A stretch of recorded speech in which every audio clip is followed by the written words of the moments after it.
નમસ્કાર મિત્રો, સ્વાગત છે તમારું આપણી યુટ્યુબ ચેનલમાં। તો મિત્રો, આજે આપણે માહિતી મેળવવાના છીએ ભારતીય કોસ્ટગાર્ડ ભરતી 2025ની સંપૂર્ણ માર્ગદર્શિકા છે। આજે આપણે વાત કરીશું ભારતીય કોસ્ટગાર્ડ ભરતીમાં નવી ભરતી બહાર પડી ગઈ છે। જી હા મિત્રો, તો એના વિશે આજે આપણે વાત કરવાના છીએ। તો મિત્રો, ભારતીય કોસ્ટગાર્ડે 2025માં નાવિક જનરલ ડ્યુટી એટલે કે જીડી, નાવિક ડોમેસ્ટિક બ્રાન્ચ એટલે કે ડીબી અને યાંત્રિક મિકેનિકલ ઇલેક્ટ્રિકલ ઇલેક્ટ્રોનિક્સની 630 જગ્યાઓ માટે સત્તાવાર સૂચના જાહેર કરી છે। આ ભરતી કોસ્ટગાર્ડ એનરોલ્ડ પર્સનલ ટેસ્ટ 1/2026 અને 2/2026 બેચ માટે છે। લાયક ઉમેદવારો 11 જૂન 2025થી 25 જૂન 2025 સુધી જોઈન ઇન્ડિયન coastguard.cdac.in પર ઓનલાઈન અરજી કરી શકે છે। આ વિડીયોમાં ભરતીની તમામ વિગતો જેમ કે પાત્રતા, અરજી પ્રક્રિયા, પરીક્ષા પેટર્ન, પગાર અને અન્ય માહિતી આપવામાં આવી છે। તો મિત્રો, વિડીયોમાં અંત સુધી બન્યા રહેજો।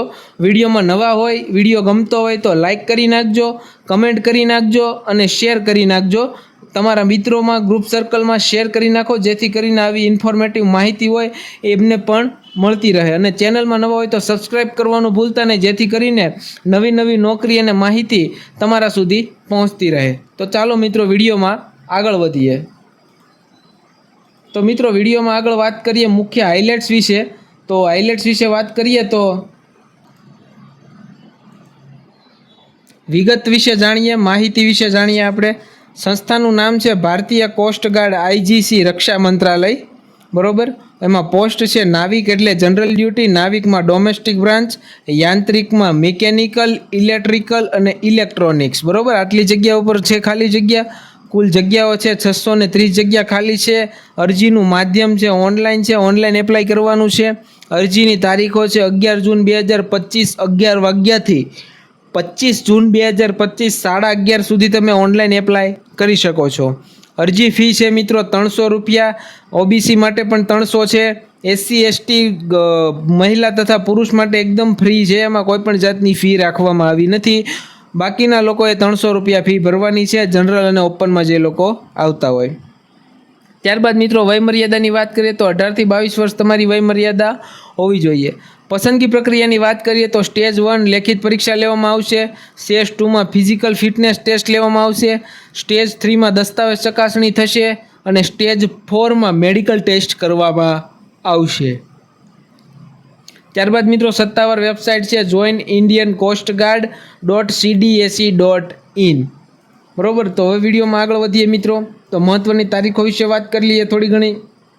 મહત્વની તારીખ, સૂચના પ્રકાશન નોટિફિકેશન બહાર પડી 11 જૂને, ઓનલાઈન શરૂઆત છે એપ્લાય કરવાની 11 જૂન 2025, છેલ્લી તારીખ 25 જૂન 2025। પરીક્ષા સ્ટેજ 1ની પરીક્ષા સપ્ટેમ્બર મહિનામાં આવી શકે છે 2025માં કોઈ પણ તારીખ આવી શકે છે, હજી નક્કી નથી થઈ। સ્ટેજ 2 અને સ્ટેજ 3 છે એ આગળની સ્ટેજ શેડ્યુલ મુજબ તમને જાણકારી આપવામાં આવશે। ત્યારબાદ મિત્રો, વાત કરીએ જગ્યાની વિગતો વિશે। તો મિત્રો, જગ્યાની વિગતો વિશે વાત કરીએ તો નાવિક જનરલ ડ્યુટી જીડી છે, એની બેચનું નામ છે અને જગ્યાઓ 260 છે। યાંત્રિક મિકેનિકલમાં 30 જગ્યા છે, યાંત્રિક ઇલેક્ટ્રિકલમાં 11 જગ્યા ખાલી છે, યાંત્રિક ઇલેક્ટ્રોનિક્સમાં 19 જગ્યા ખાલી છે, નાવિક જનરલ ડ્યુટી જીડીમાં 260 જગ્યા ખાલી છે અને નાવિક ડોમેસ્ટિક બ્રાન્ચ ડીબીમાં 50 જગ્યા ખાલી છે। ત્યારબાદ મિત્રો, આગળ વધીએ તો આ જગ્યાઓ અસ્થાયી છે અને તેમાં ફેરફાર થઈ શકે છે। એસસી એસટી ઓબી ઈડબ્લ્યુએસ ઉમેદવારો પણ અરજી કરી શકે છે, ભલે તેમના માટે આરક્ષિત જગ્યા ના હોય। જ્યાં મિત્રો આરક્ષિત જગ્યા ના હોય તો પણ તમે આમાં એપ્લાય કરી શકો છો। ત્યારબાદ મિત્રો, વાત કરીએ પાત્રતા માપદંડ વિશે, એટલે કે કોણ અરજી કરી શકે છે। તો મિત્રો, નાવિકમાં જનરલ ડ્યુટી માટે council of boards for school education દ્વારા માન્ય બોર્ડમાંથી ગણિત અને ભૌતિક શાસ્ત્ર સાથે ધોરણ 12 પાસ હોવું જોઈએ। જ્યાં મિત્રો મેથ્સ અને ફિઝિક્સ સાથે ધોરણ 12 પાસ કરેલું હોવું જોઈએ નાવિક માટે। નાવિક ડોમેસ્ટિક બ્રાન્ચ માટે CODBS દ્વારા માન્ય બોર્ડમાંથી 10 પાસ કરેલું હોવું જોઈએ। મિત્રો, નાવિક ડોમેસ્ટિક બ્રાન્ચમાં 10 પાસ ઉપર ભરતી છે। ત્યારબાદ યાંત્રિક મિકેનિકલ, ઇલેક્ટ્રિકલ અને ઇલેક્ટ્રોનિક્સમાં જોવા જઈએ તો COBSE દ્વારા માન્ય બોર્ડમાંથી ધોરણ 10 પાસ અને all India council of technical education દ્વારા માન્ય 3 કે 4 વર્ષનો ડિપ્લોમા કોર્સ કરેલો હોવો જોઈએ. Electrical, mechanical, electronics, telecommunication, radio, power અથવા COBSE દ્વારા માન્ય ધોરણ 10 અને 12 પાસ અને AICTE દ્વારા માન્ય 2 કે 3 વર્ષનો ડિપ્લોમા કોર્સ કરેલો હોવો જરૂરી છે. ત્યારબાદ મિત્રો વાત કરીએ બીજે પાત્રતા માપદંડની, તો એમાં આપણે ડીપમાં જોઈએ તો વયમર્યાદા છે ઓછામાં ઓછી 18 વર્ષ, વધુમાં વધુ 22 વર્ષ. જન્મ તારીખ કેટલી હોવી જોઈએ તો કે નાવિક GD અને DB માટે 1/26 અને 2/26 બેચ માટે 1 ઓગસ્ટ 2004 થી 1 ઓગસ્ટ 2008 સુધી વચ્ચેના જન્મેલા હોય એ લોકો એપ્લાય કરી શકે છે. યાંત્રિક છે એમાં 1 માર્ચ 2004 થી 1 માર્ચ 2008 સુધી જન્મ્યા હોય એ લોકો એપ્લાય કરી શકે છે. વયમાં છૂટછાટમાં જોઈએ તો SC અને ST ને 5 વર્ષ છૂટછાટ આપવામાં આવે છે. OBC વાળાને 3 વર્ષ છૂટછાટ આપવામાં આવે છે. ત્યારબાદ મિત્રો વાત કરીએ રાષ્ટ્રીયતા, તો ફક્ત પુરુષ ભારતીય નાગરિકો અરજી કરી શકે છે. નાગરિક માપદંડની વાત કરીએ તો ઊંચાઈ ન્યૂનતમ એટલે કે ઓછામાં ઓછી તમારી 157 સેન્ટીમીટર હોવી જોઈએ. છાતી ઓછામાં ઓછી 5 સેન્ટીમીટર વિસ્તરણ સાથે સારી રીતે પ્રમાણસરમાં હોવી જોઈએ.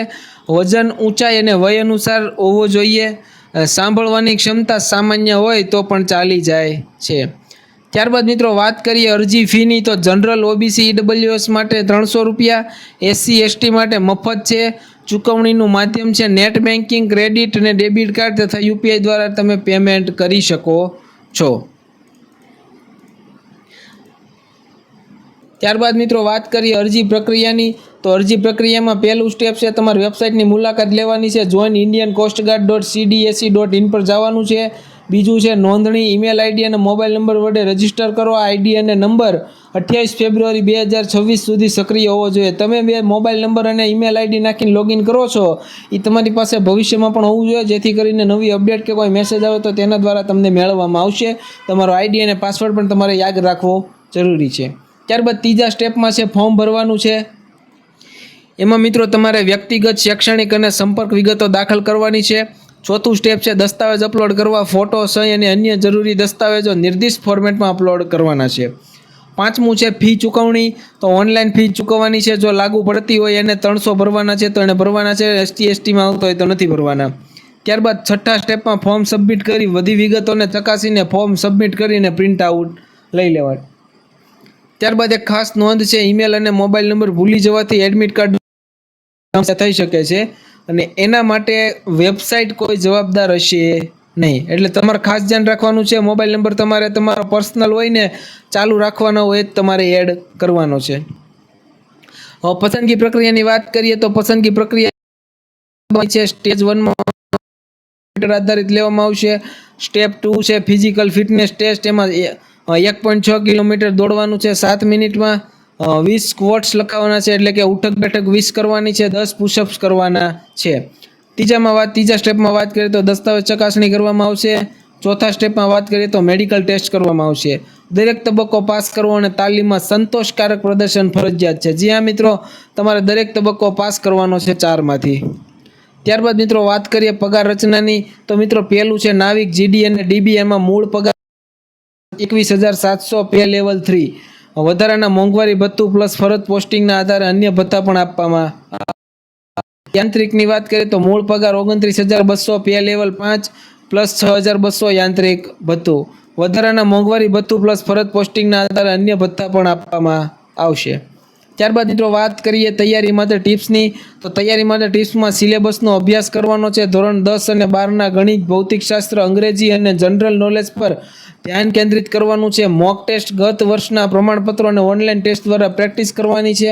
ફિઝિકલ ફિટનેસની વાત કરીએ તો દોડ, પુશઅપ્સ અને સ્ક્વોટ્સની તૈયારી કરવાની છે. કરંટ અફેર્સમાં રાષ્ટ્રીય અને આંતરરાષ્ટ્રીય ઘટનાઓનું અધ્યયન કરવાનું છે. તો મિત્રો હવે તમને બતાવી દઉં કે તમારે ઓનલાઈન એપ્લાય કરવાની લિંક અને નોટિફિકેશનની ઓફિશિયલ નોટિફિકેશન આપેલી છે. તો મિત્રો અત્યારે તમારે ડિસ્ક્રિપ્શન બોક્સ ખોલીને જોઈ લેવાનું છે. એમાં એક મારી વેબસાઇટની લિંક આપેલી હશે. એ વેબસાઇટ મિત્રો તમે જેવી ખોલશો એટલે તમને કંઈક આ પ્રકારનો ઇન્ટરફેસ જોવા મળશે. આગળનો ઇન્ટરફેસ જોવા મળશે. આમાં આપણી પોતાની વેબસાઇટ છે મિત્રો, તમે જોઈ શકો છો. સરકારી માહિતી સમાચાર લોગો આપણો છે, આપણી પોતાની વેબસાઇટ છે. અહીંયા આ રીતની વેબસાઇટ આવી જશે. એમાં તમારે સંપૂર્ણ રીતે તમારે કોઈ માહિતી વાંચવી હોય તો તમે વાંચી શકો છો. ત્યારબાદ મિત્રો અહીંયા તમે જોઈ શકો છો કે વોટ્સએપ અને ટેલિગ્રામ થઈ જાવ, એમાં પણ તમને અલગ અલગ માહિતી. ત્યારબાદ મિત્રો વાત કરીએ, તમે માહિતી સંપૂર્ણ જે આપેલી છે સંપૂર્ણ માહિતી તમે વાંચી શકો છો. વિડીયોમાં સમજ ના આવી તો તમે અહીંથી વાંચીને તમે માહિતી છે એકત્ર કરી શકો છો. ત્યારબાદ મિત્રો જેવા તમે સાવ નીચે જશો એટલે તમે જોઈ શકો છો કે આ બોક્સ જોવામાં આવશે. બોક્સ જોવામાં આવશે, એમાં તમે જોઈ શકો છો કે અહીંયા ઓનલાઈન એપ્લાય છે અને લખેલું છે, એની લિંક છે મિત્રો, તમે અહીંયા જોઈ શકો.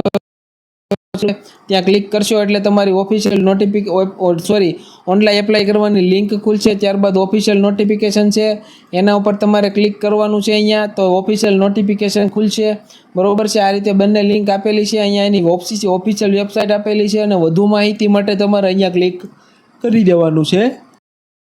તમને ક્લિક કરીને પણ હું બતાવી દઉં છું કઈ રીતે ખુલશે. તો મિત્રો અહીંયા તમે જોઈ શકો છો, ઓનલાઈન એપ્લાય પર ક્લિક કરું. જેવું હું ક્લિક કરું એટલે આ ઓફિશિયલ વેબસાઇટ ખુલી જાય છે. અહીંયા ઈમેલ આઈડી પાસવર્ડ નાખી દેવાનું છે. એકાઉન્ટ બનાવેલું ન હોય તો અહીંયા તમે જોઈ શકો છો કે ડોન્ટ હેવ એન અકાઉન્ટ, બરોબર. તો અહીંયા તમારે નીચે લખેલું છે ક્રિએટ અકાઉન્ટ. તો ક્રિએટ અકાઉન્ટ પર ક્લિક કરી અને તમારે એકાઉન્ટ ક્રિએટ કરી નાખવાનું છે. ત્યાં મિત્રો આપણે વાત કરીએ કે ઓફિશિયલ નોટિફિકેશન જોવા મળશે. ઓફિશિયલ નોટિફિકેશન તમે સંપૂર્ણ નિરાતે વાંચી શકો છો. તો મિત્રો આજના નવા વિડીયોમાં નવી માહિતી અને નવી નોકરી સાથે. ચેનલમાં નવા હોય ને અહીંયા સુધી વિડીયોમાં પહોંચી ગયા હોય ને તો ચેનલને સબસ્ક્રાઈબ કરવાનું ભૂલતા નહીં, શેર કરવાનું ભૂલતા નહીં અને કમેન્ટ કરી નાખજો. તમને કોઈ પ્રોબ્લેમ થતી હોય અથવા સવાલ હોય તમારા મનમાં તો કમેન્ટ કરી નાખજો. હું જરૂરથી બને એટલો વહેલી તકે રિપ્લાય આપવાની ટ્રાય કરીશ. મળીશું એક નવા વિડીયોમાં નવી માહિતી સાથે. ભારત માતા કી જય. જય હિન્દ.